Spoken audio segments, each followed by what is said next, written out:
қазақша акценті бар адамды мен ерекше құрметтеймін. Неге? Өйткені оның қазақша сөйлеуге талпынысы бар. Достар, қазақша акцент ұят емес, қазақша қате сөйлеу де ұят емес. Мен әлеуметтік желіде жиі кездесетін қатені теріп алып түзегеніммен, мына кісі қате сөйлеп тұр деп атын атап түсіністемеген. Жалпы мен ешкімнің кемшілігін бетіне айтып, сұрамаған жерде кеңес беретін адам емеспін. Айтпағым, мені көргенде сіздің көзіңізше қазақша сөйлеуге ұяламыз дейтіндер. Болмаса мөлдір акцентім бар, басқалар күлеттеп қазақша мүлде сөйлемеймін дейтіндер өте көп. Достар, қазақша акценті бар адам қазақша таза сөйлейтін адамнан кем емес.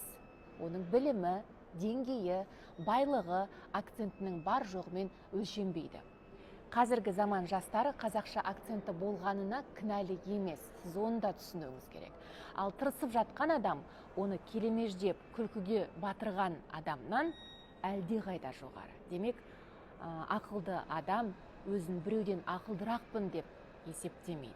Дәл солай орыс тілінде де акценті бар адамның үстінен күлетіндер бар. Оған не дейсіз?